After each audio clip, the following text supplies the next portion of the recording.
Welcome back, friends. Welcome back to another edition of Solutions Watch. I am James Corbett of CorbettReport.com. It is February 2023, and as you may have noticed, I'm getting a bit old these days, and I'm feeling a bit old these days, as I find the pace of change on the internet often leaves me feeling like an old man yelling at clouds, and I'm comfortable with that. I'm perfectly happy to be that old avuncular figure in the alternative media space, but I'm increasingly aware that I am old. I use outdated software technologies for connecting with guests.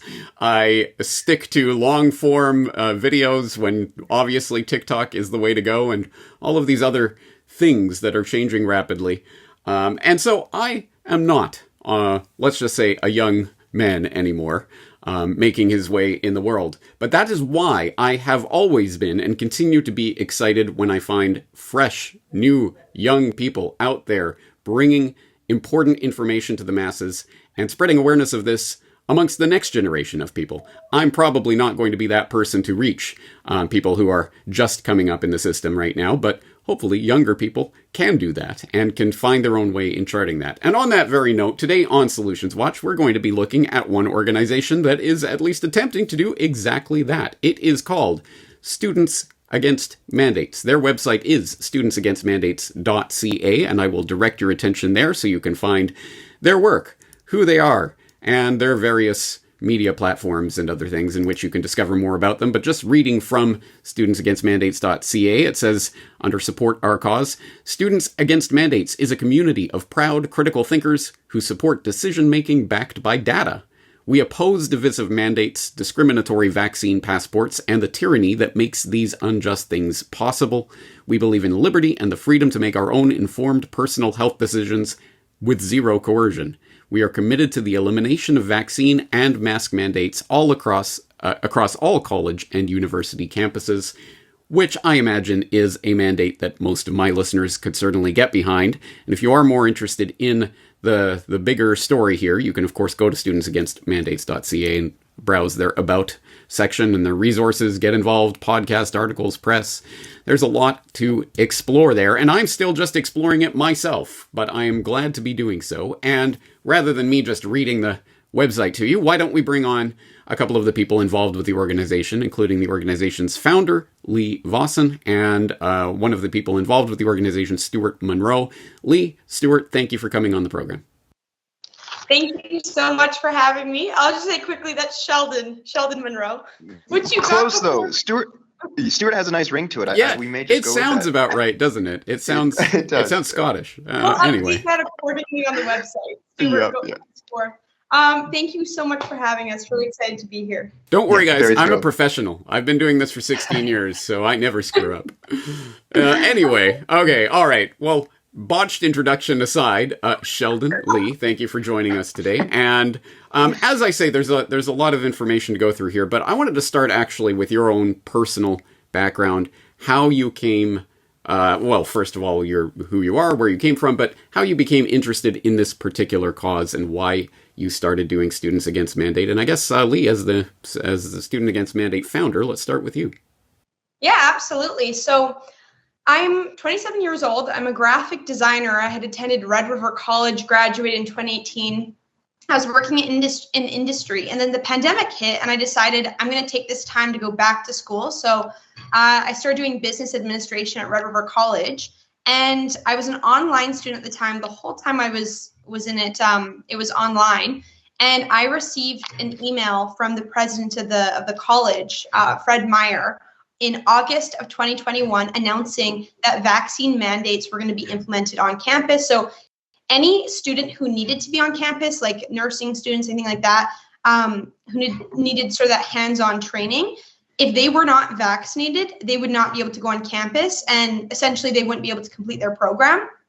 And prior to all this, and even prior to the pandemic, I had been noticing a lot of things that I just really didn't agree with in politics and woke ideology and all these sorts of things. So at the beginning of the pandemic, I really was against forcing people and coercing people into taking an injection, an experimental injection at that, against their will. So I decided I had felt for a long time very frustrated by all of it. And at this point, when I received that email, I decided I needed to do something, and I couldn't stay silent. A quote actually by Jordan Peterson came to mind: when you have something to say, silence is a lie. So I decided, okay, what can I do? I'll write an email. And I spent an hour or so composing this email. It's very polite, but basically saying I would like to set up a meeting with you, the president of Red River, to discuss the data behind these policies. I'd like to understand how this makes sense. And then I ended up taking that and posting into this Facebook group chat of like 5,000 anti-mandate people. I just joined like 2 days prior, so I didn't know anyone. But I said, can you guys copy this, paste it, send it to him? I know about 40 or so did that. And a few days later, an email came out saying, okay, there's a revision to this policy. Prior to that, it was there would be no exemptions or exceptions. Then they said, okay, you can do exemptions. So if you're a doctor or if you have a religious exemption, we'll allow that. And they refused to meet with me. I ended up calling them, leaving voicemail messages, all this. They refused to meet with me. So then I thought, okay, I'm a graphic designer. Let's use my skills. I'm not a lawyer. I'm not a doctor. I don't have any of that. But I can brand things, and I can share information in a meaningful way and communicate it to an audience and do that effectively. So I started an Instagram, and it just spiraled from there. Started receiving like hundreds of messages from people. Prior to this, I felt so isolated, so alone. All of my friends, I didn't have a single friend who agreed with me on these views. And yeah, I just had all these people, including teachers, former teachers, professors, messaging saying, I agree with you. I'm too scared. I don't know what to do. I'm going to lose my job. I got one dose of the vaccine. Now I'm injured. I'm scared to get the second. It was crazy. And that's how it started. Incredible. All right, Sheldon, how about you?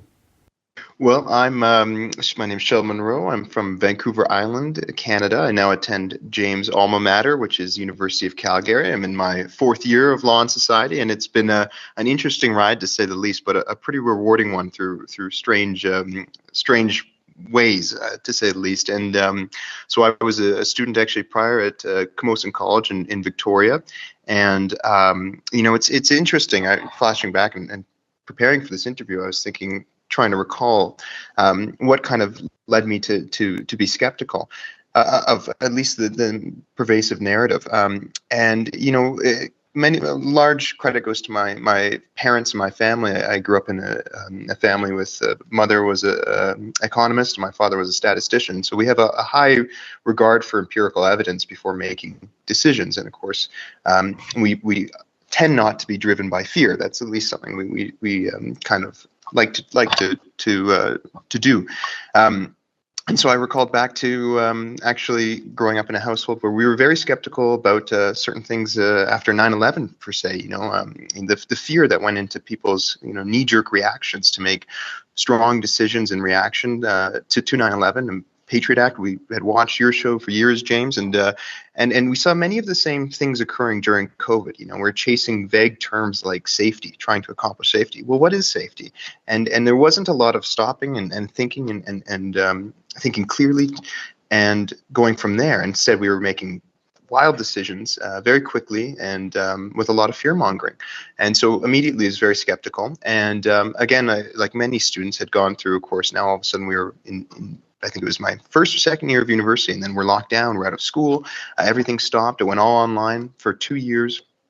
A very, very abusive university system. I would say it was abusive on a number of levels, and that was, directly from how we received our education. The quality was abused, and of course, spiritually as well, and thought-wise. It was very difficult a few years, and but a learning experience at the same time. I was able to make a clear differentiation between those who were driven by fear and those who weren't. It is a very clear separation, I believe.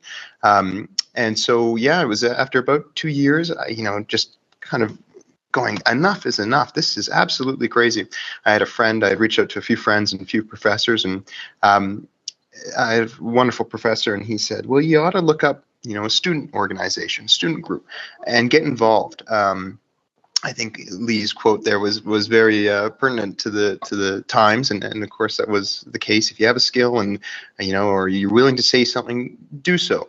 And I think we got a lot of inspiration from people and from adults who were standing up, and even against the grain, and when it wasn't popular, at great risk to their own livelihood and their own health and many other things, standing up and saying, "Geez, this isn't right. Let's at least stop and think about this. This doesn't seem to make any sense."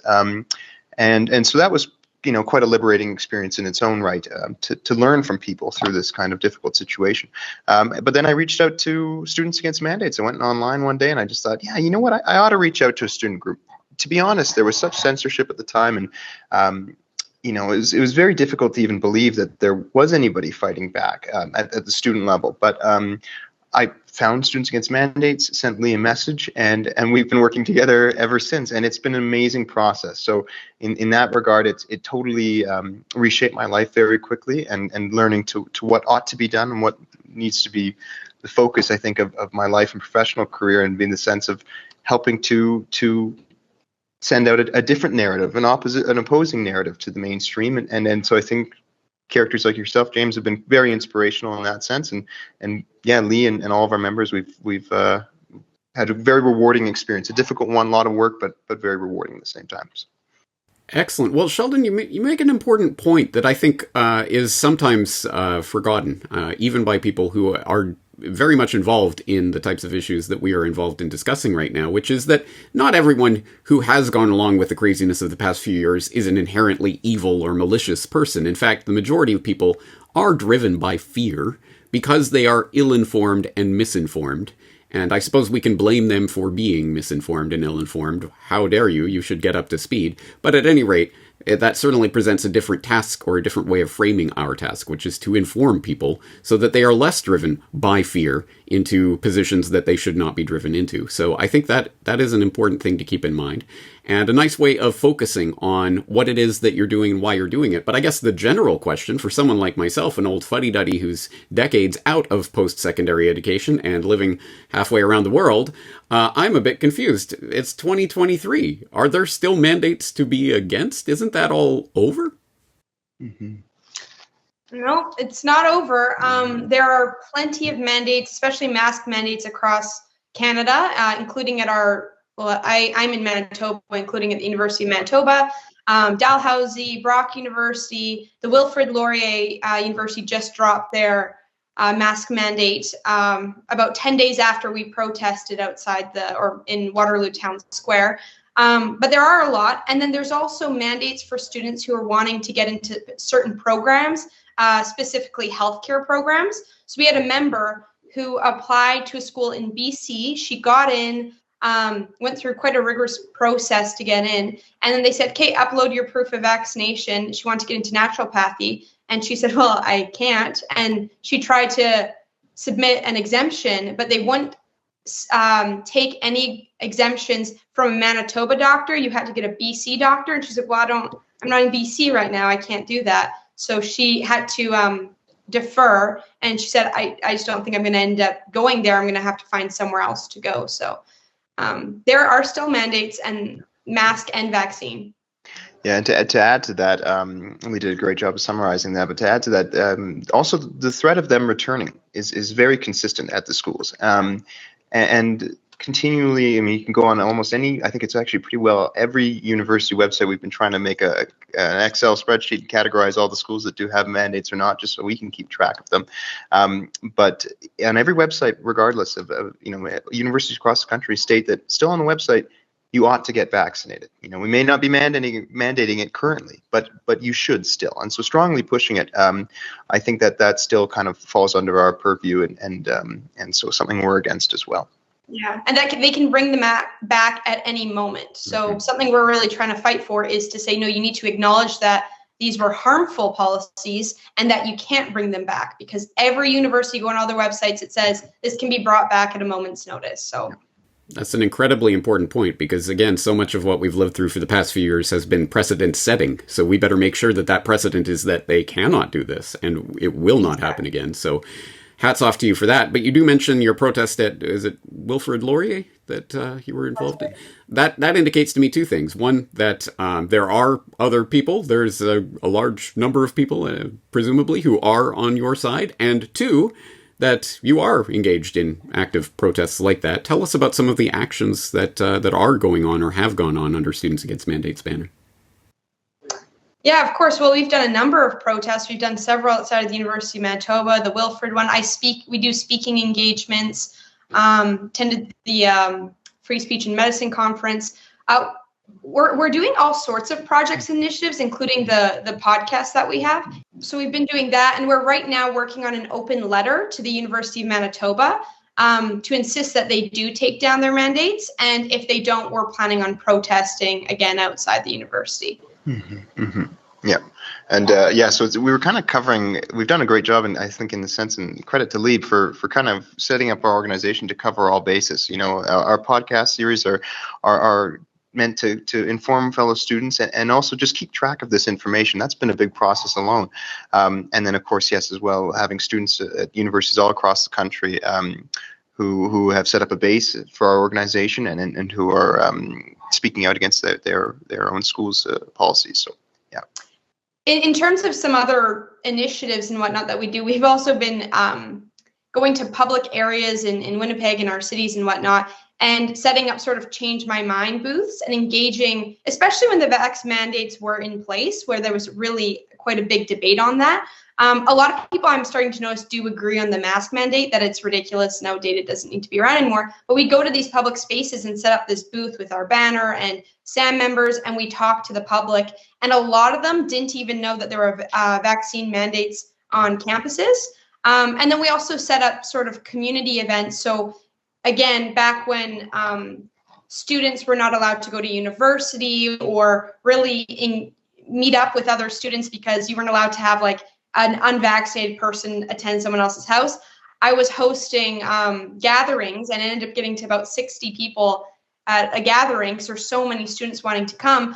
But I was trying to bring them together, these students who are isolated, and have them like form these connections and then feel like they have this base in this community so that they would then feel comfortable to speak up and also get involved. That was the big thing I was seeing on social media was, oh, I love what you're doing. I really support you, but please don't tell anyone I support you because I'm too scared to say anything. I was like, well, you need someone to back you, and you need people in your corner. You need to feel comfortable because we need you to speak up. So I just started meeting people for coffee, and then eventually there were so many people that I was meeting that I was like, let's just get this all together and do big social gatherings. So those were really, really successful as well. Awesome. I love to hear about all of that action. And on the note of the podcast and the media that you produce and helping to inform others and keep yourselves informed about all of these different events taking place and the different mandates in different places and what's going on in the news, I will direct people to your podcast, which now has a pretty voluminous back archive of a lot of very fascinating interviews. I'll point people specifically to your interview with Brian Peckford. Very fascinating, lots of good information, but there's many, many other interviews besides. Tell us a little bit about the podcast and some of the people you've talked to. Yeah, so we started the podcast. I'm not a podcaster. Initially, I remember before the pandemic, my friend saying like, you could probably do that. You'd be good at that. I was like, that sounds so terrifying to me. I don't like public speaking. I don't like doing podcasting, but we got into it because we thought it's important to start having these conversations, and we need to sort of back ourselves with this knowledge from doctors, physicians, nurses, politicians, free thinkers. And when we're asking these questions, we're genuinely curious. We don't have all the answers, and we want to learn from these people. So I thought this is sort of an important next step for SAM. And doing this has been fantastic. I've absolutely loved it. Didn't think I'd love being a podcaster, but we're learning and really enjoying it. We've had interviews with people like Dr. Julie Panesi, Brian Peckford, like you mentioned, Dr. Ryan Cole, yourself. There's been so many. Harry Wade we've interviewed, who is the student who got arrested and dragged out of his class. And then we've interviewed people with adverse reactions. So we've allowed them to share their story, and some very, very brave individuals, because that was during a time when you're essentially crucified for coming out and saying, hey, I got injured by a vaccine. So those are really important interviews as well. Yeah. Yeah, we it's been interesting because for myself, I'm in liberal arts, and the idea of liberal arts is to liberate one's mind. And so for us, we really do use this platform or the method of podcasting as sort of a classroom of sorts that we're able to learn from people. And we are genuinely curious when we ask people, and it's I think it's quite amazing when we'll even call each other after and go, oh my gosh, what incredible information we just were able to retain, not only for ourselves, but obviously for our viewers as well. But it's been incredibly rewarding in that sense, being in at least for fourth year myself, and really having this as the key moment or the key method of getting such information, such crucial information. And it has been an incredibly liberating process having done this. So yeah, it's been really quite wonderful. And of course, we're not really podcasters at heart or by skill or by trade. So it's been a challenge or a fun exercise, to say the least, in gaining that skill of how to do it. But fun all the last. Jumping in at the deep end and learning the hard way about censorship and other such fun issues. Tell us about the battles you've had with that. It has been unreal. I knew there was censorship for sure before I even started SAM. But I'll start with the Instagram profile, because that's where we started, and we gained followers really fast.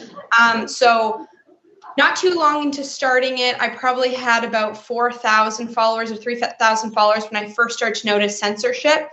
They would remove my posts or censor the post. So for example, I did a post with, I think it was a quote from Abraham Lincoln, something about adversity. And they censored that as misinformation, and we were banned from posting for 2 weeks.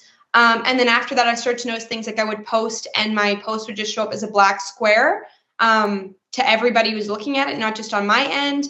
We started getting messages from people saying, hey, I was following you, but now when I go back to your page, I'm not following you. And I'll click follow, refresh. I'm not following you anymore. We weren't able to follow people.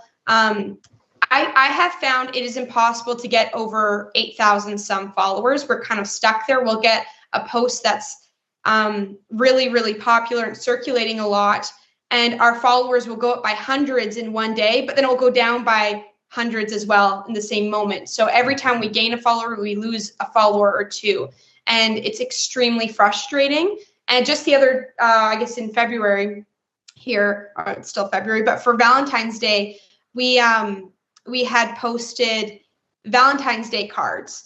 And immediately I was noticing so much traction, a lot of people sharing it, and then it just stopped. The likes stopped, the share stopped, and the links in my Instagram story were broken, and it would just redirect you back to Instagram, so people couldn't buy them.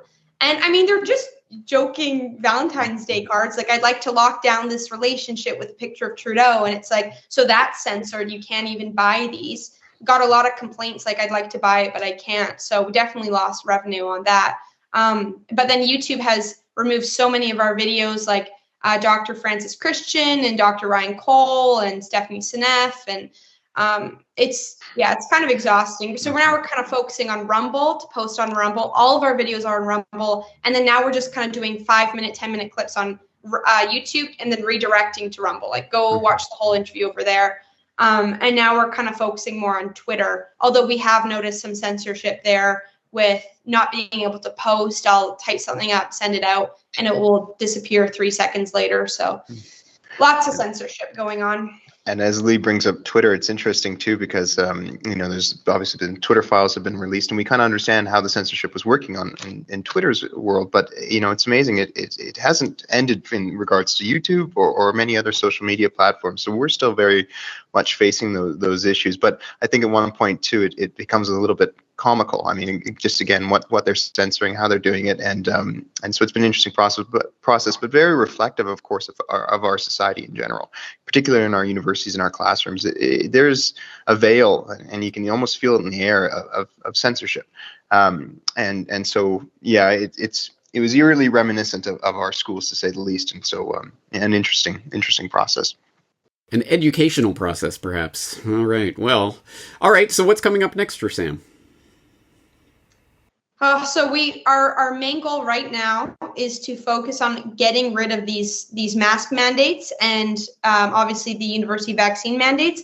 But then there's also still mandates for people in the healthcare field. that would be sort of our next thing. And we also need to start tackling the greater issue, which is this woke ideology on our campuses that are keeping students from using critical thinking skills. I think that's really what got us into this spot in the first place, and that's something that needs to be addressed. So once we finish tackling what we've been working on for some time, I think that's kind of the next step, so that we can ensure this sort of stuff never happens again. And you need to analyze how this happened. I think the woke ideology is a huge part of it, among other things as well. Yeah, I think Leigh summarized that really quite well. Yeah, it's I was just in an interview yesterday. You know, every time we do an interview or discussion or just speak with people in the streets we meet or in any other setting, I mean, the absurdity of what we've been through in the past year and the level of, you know, magnitude of this crime is shocking. Every time you rehear people's different stories and their own troubles that they've faced. In many cases, we're interviewing very prominent people or you know, doctors and people who have been based upon their careers been based in science, and the troubles that they've faced. I mean, it's just something where you can't get over what you're hearing, and so in that case, it means that I don't think we're just going to pack up shop and leave this kind of discussion easily. We're in it, I think, for the long haul, because this has been such an awful disaster, and like Leigh had said, we need to ensure that this just doesn't happen again. Yeah, and I should say too, like, prior to, as I had said in the beginning, there were things prior to the pandemic that made me realize this sort of stuff may happen or whatnot. The response from students I found very disheartening, that they didn't stand up and say something, but I kind of figured that's what it would be based on stuff I had seen prior. And it really is this group think and group mentality I find so dangerous. And I had been so bothered by that at the beginning of the pandemic, with people kind of putting on the sticker saying, like, I got my vaccine, did you get yours? And making it a trend, and then shaming and ridiculing anyone who didn't, and then labeling people this cancel culture. I would speak out about this before the pandemic, but I would make posts saying, hey guys, cancel culture is not good. Let's just try to engage in dialogue, discussion, and be respectful. And if you feel triggered and you can't engage, then back off and leave it alone. But there's no need for canceling people with no ability for them to redeem themselves. This is a really dangerous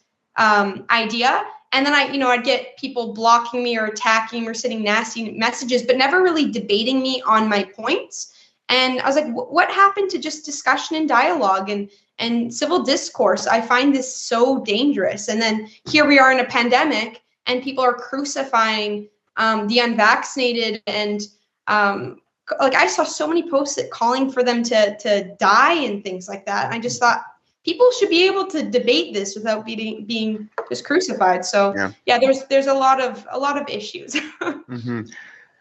Yeah, I'm just going to add really quickly. I mean, it's interesting, James, being from Canada. I know you're in Japan now, but I mean, I'm sure you'd have recalled too, and at least heard about this. I mean, there was I think the National Post ran a page on the front cover it's about a year ago, stating, should we put the unvaccinated in jail? Of course, unvaccinated is a very vague term, right? Unvaccinated, again, this is the vagueness. It's very reminiscent to many times of tyranny in the past, where they use vague terms, but unvaccinated against what? But in terms of, we should put them in jail. What's the poll? Where would we stand with the country wondering if we should put these people in jail?